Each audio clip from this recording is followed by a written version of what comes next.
Movie की शुरुआत में हम एक सर्कस को देखते हैं जहां एनिमल्स बंधे होते हैं। तभी वहां एक आदमी ट्रक लेकर आता है जिसमें बहुत से टाइगर्स होते हैं।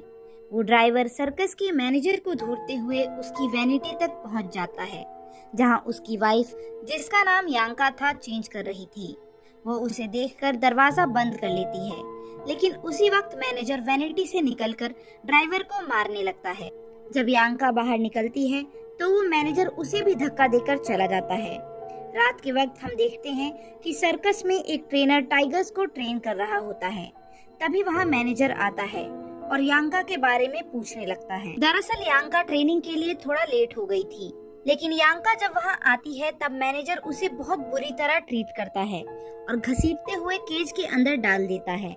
यांका पहले तो प्रैक्टिस करने की कोशिश करती है, लेकिन टाइगर के पास आते ही वो नर्वस हो जाती है और बाहर निकलकर रोने लगती है। ड्राइवर ऑडियंस सीट पर ये सब बैठकर देख रहा होता है और वो तुरंत यांका के पीछे जाता है मौके का फायदा उठाने, जहाँ यांका उसे देखकर टूट जाती है और उसे किस करने लगती है। लेकिन तभी मैनेजर के आने की आवाज सुनकर ड्राइवर यांका को धक्का देकर भाग जाता है और मैनेजर भी यांका को बहुत मारता है। उसके बाद वो केबिन में आकर काम करने लगता है, जहाँ थोड़ी देर बाद उसे बाहर से कुछ आवाज आती है। जब वो बाहर निकलता है तो वो देखता है कि किसी ने एक टाइगर को मारकर उसकी बॉडी को बुरी तरह खा लिया था। वहाँ मौजूद सभी लोग किलर को ढूंढने लगते हैं। वहीं यांका अपने केबिन में सो रही होती है। तभी हम देखते हैं कि एक एलियन स्ट्रिंग उसके प्राइवेट पार्ट की तरफ जाता है और वो तुरंत जाग जाती है। अगली सुबह जब वो उठती है तो उसकी तबीयत बहुत खराब होती है।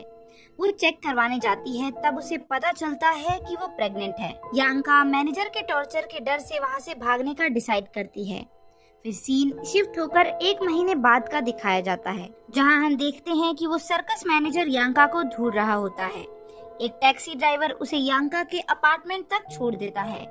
मैनेजर यांका को देखते ही बहुत खुश होता है और उसे किस करने लगता है, लेकिन यांका उस पर चाकू से वार कर देती है और जैसे ही वो उस पर दूसरा वार करने वाली होती है वो रुक जाती है। तभी हमें एक आवाज सुनाई जाती है जो यांका को उस मैनेजर को मारने के लिए फोर्स करती है। वो आवाज बोलती है कि अगर तुम इसे नहीं मारोगी तो मैं तुम्हें हर्ट करूंगा, लेकिन यांका ऐसा नहीं करती। सुबह होते ही वो खुद पर लगे खून के दाग साफ करती है, लेकिन तभी फिर से उसके पेट से आवाज आती है जो उसे मैनेजर को मारकर उसका ब्लड पीने को बोलती है। यांका ऐसा नहीं करना चाहती, इसलिए वो खुद को चाकू से मारने की कोशिश करती है, लेकिन वो एलियन बेबी उसे तड़पाने लगता है और उसे बार बार मैनेजर का गला काटने को बोलता है। परेशान होकर यांका मैनेजर का गला बार बार काटने लगती है और अपना सामान पैक करके वहाँ से निकल जाती है। रास्ते में वो एलियन बेबी उसे एक बेहोश आदमी को दिखाकर उसको मारने को बोलता है। यांका तंग आकर पानी में छलांग लगा देती है, लेकिन वो इस बार भी खुद को नहीं मार पाती और बाहर निकल जाती है। तब वो एलियन बेबी उसे इमोशनल करके बोलता है कि वो भी बाकी बच्चों की तरह जन्म लेना चाहता है। वो बोलता है कि वो मॉन्स्टर नहीं है, क्योंकि वो भी ह्यूमंस की तरह ही सोचता है और अब वो यांका को कभी भी तकलीफ नहीं देगा। यांका वहाँ से उठ के जाने लगती है। तभी वहाँ एक ट्रक वाला उसे लिफ्ट देता है और उसके साथ फ्लर्ट करने की कोशिश करता है, लेकिन यांका ज्यादा रिस्पॉन्स नहीं करती। उसके बाद ट्रक ड्राइवर एक पेट्रोल पंप पर रुकता है, जहां उसका दोस्त उसे 2 प्रोस्टिट्यूट्स दिखाता है। उसके बाद ड्राइवर यांका को चेंज करने के लिए बोलता है। जब वो चेंज करने जाती है तब वो ड्राइवर यांका का सामान फेंक देता है और उन दोनों लड़कियों को अपने साथ बिठाकर वहाँ से चला जाता है।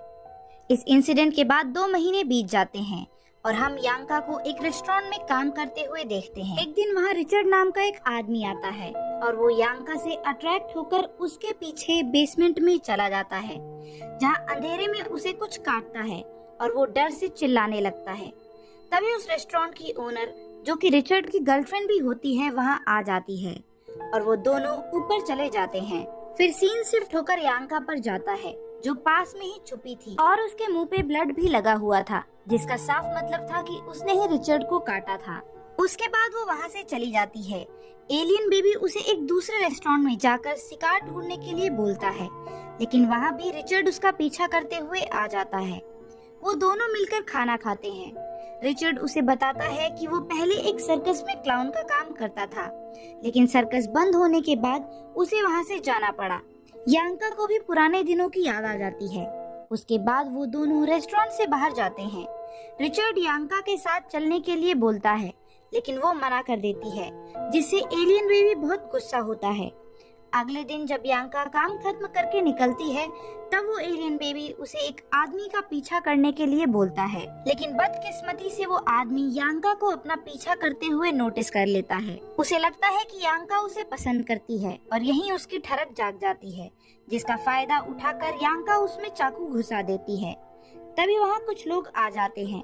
यांका डर से उस आदमी को किस करने का नाटक करने लगती है और उनके जाने के बाद वहाँ से तुरंत भाग जाती है। लेकिन रास्ते में उसे रिचर्ड मिल जाता है और वो दोनों रिचर्ड के फ्लैट पे जाके चिगी विगी करते हैं। सुबह उठकर जब यांका स्मोक कर रही होती है, तब वो एलियन बेबी उसे रोकता है और बोलता है कि डिसीजन मेकर मैं हूँ, ना कि तुम।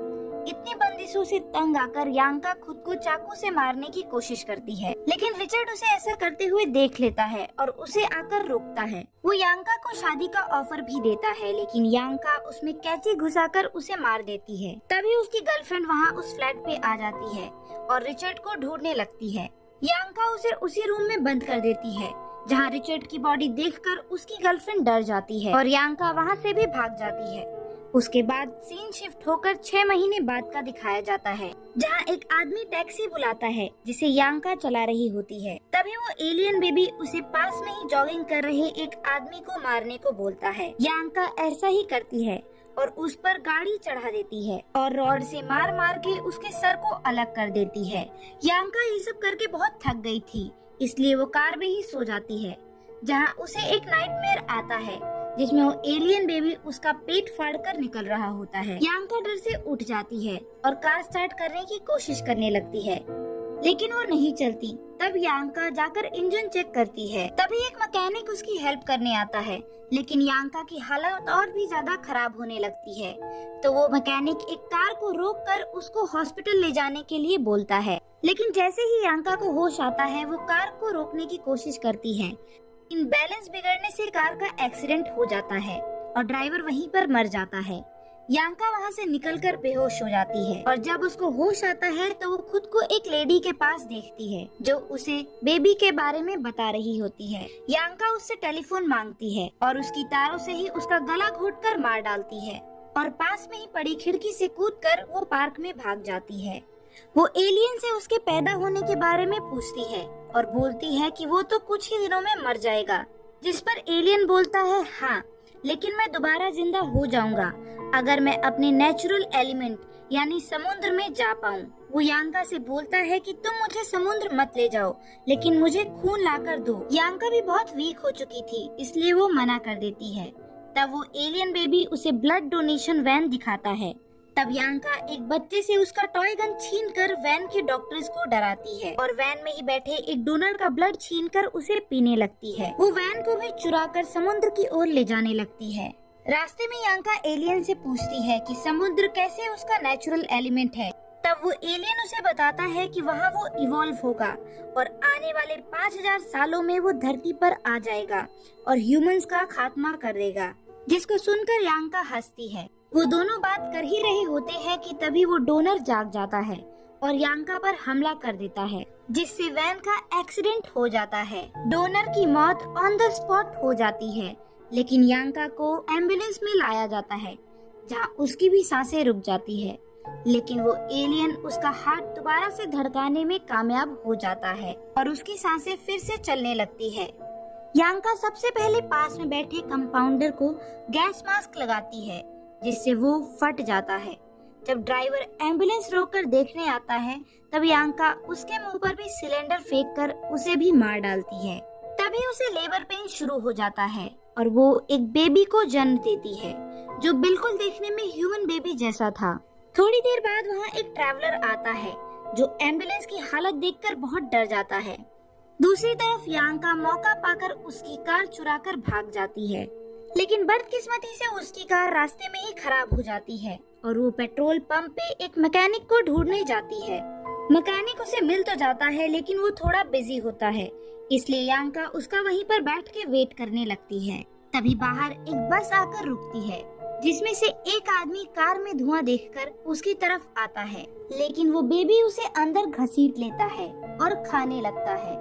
ये सब कुछ यांका देख लेती है और वो तुरंत बाहर आकर उस मैन की बॉडी को निकालती है। लेकिन जब वो सामान हटाती है तब उसे बेबी की जगह सिर्फ स्किन दिखती है। तभी उसकी नजर ब्लड पर पड़ती है जो बस की ओर जा रही थी। वो बस ड्राइवर से बात करके बस में चढ़ जाती है, जहाँ एक लड़का उसे परेशान करता है और बाद में बस के सभी लोग उसे हरैश करने लगते हैं। यांका उनसे बार बार बोलती है कि बस में एक क्रिएचर है, बस को रोको, लेकिन कोई भी उसकी बात नहीं सुनता। तभी वो एलियन आकर बस ड्राइवर पर हमला करके उसे मार डालता है, जिसे देखकर बस में बैठे सभी लोग काफी डर जाते हैं। तब यांका आकर बस संभालती है, लेकिन एलियन को देखने के चक्कर में बस डिसबैलेंस होकर वायर से जाकर टकराती है और वहीं पर एक्सप्लोड हो जाती है। लास्ट में हम देखते हैं कि एलियन समुद्र तक पहुंच जाता है और मूवी का यहीं पर sad but complete the end हो जाता है।